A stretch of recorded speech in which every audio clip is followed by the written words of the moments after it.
Les écologistes sont pour le changement de mode de scrutin à Paris, Lyon et Marseille. Les écologistes sont pour l'élection des maires de ces trois villes sur une liste claire menée par un candidat au poste de maire avec un corps électoral constitué par tous les électeurs de la ville.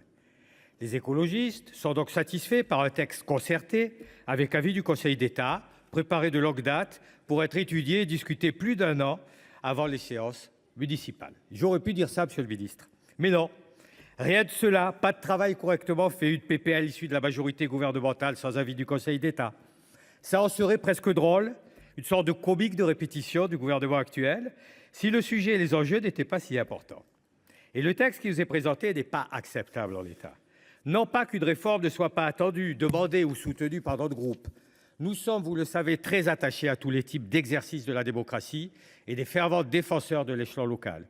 Nous sommes pour une meilleure représentativité de la pluralité des courants, pour une démocratie plus directe, que ce soit dans l'organisation de budgets participatifs ou de référendums locaux, par exemple. L'élection directe des conseillers municipaux et du coup du maire sur une même liste à l'échelle de la commune, nous sommes bien évidemment pour. Et c'est pour cela que nous avons autant de regrets concernant cette PPL. Regrets largement partagés par l'ensemble des personnes que la commission des lois a auditionnées. Les élus, les partis politiques, les représentants de l'administration, qui n'ont pas pu apporter de réponse à la faisabilité d'un changement d'organisation du scrutin si tard, avec des modalités nouvelles, des codes de campagne non déterminés. Ce n'est pas faute d'avoir alerté les dernières années, depuis que la majorité macroniste annonce vouloir réformer. Dès mai dernier, d'ailleurs, le président de la République lui-même insistait sur l'importance d'aller vite. En ce sens, il parlait cependant aussi de l'importance de revoir les compétences, notamment à Marseille. Mais bon, finalement, dans le texte déposé mi-octobre, tout cela a fait pchit. Rien dans ce texte sur les compétences des mairies de secteur. En rapprochant l'électeur à juste titre du maire, mais sans clarifier et sans renforcer les mairies de secteur, les auteurs ont tout faux. Ils rendent la prise de décision plus éloignée. Les maires de secteur doivent se voir reconnaître une juste place, une véritable identité juridique, un statut de véritable compétence de terrain, une refonte de leurs ressources.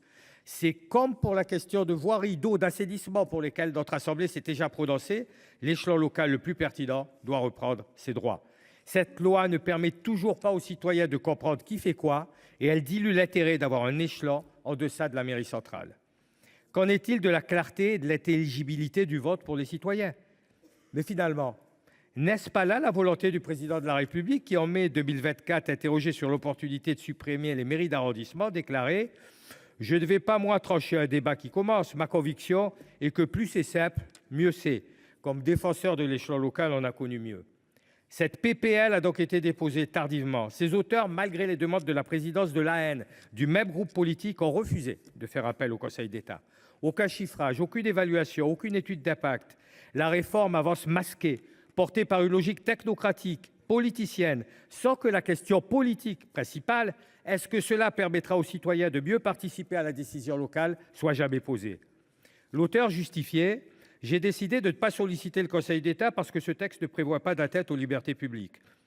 Par bienveillance, je ne commenterai pas cette position, je recommanderai juste à l'auteur la lecture de quelques manuels d'éducation civique et morale. » Tout ce texte, sa préparation n'ont été que trop pris.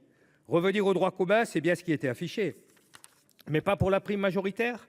Ne se concentrer que sur le scrutin municipal, d'accord, mais ok. Que viennent faire les modifications sur les conseillers métropolitains dans l'article 1 bis? Il y a dans cette réforme une urgence fabriquée, une précipitation qui ne dit pas son nom. Et derrière elle, une tentation, celle d'ajuster les règles aux équilibres du moment, de redécider la carte électorale, non pas au nom de l'intérêt général, mais au gré de rapports de force politiques, pour pouvoir gagner notamment à Paris avec Mme Rachida Dati. Nous ne sommes pas dupes. Pour ces trois villes et pour d'autres, comme l'ont montré nos travaux en commission, nous souhaitons étudier le bon échelon de la prise de décision. Et pour cela, n'en déplaise aux auteurs et à leur soutien, la seule question du mode de scrutin ne peut pas suffire. Les discussions doivent être concomitantes avec la question des compétences, nous l'avons toujours répété, c'est une question de cohérence. La Commission a rejeté ce texte car la façon dont il arrive ne permet pas une discussion globale, nécessaire et sereine à la réforme territoriale tant attendue. Celle qui revoit les niveaux de compétences, de statut, de scrutin, dans une seule et même discussion cohérente et non précipitée.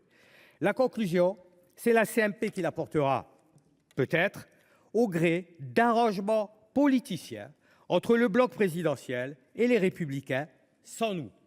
Le groupe GEST présentera quelques amendements montrant à quel point ce texte est lacunaire et ne votera pas ce texte, il votera contre cette PPL.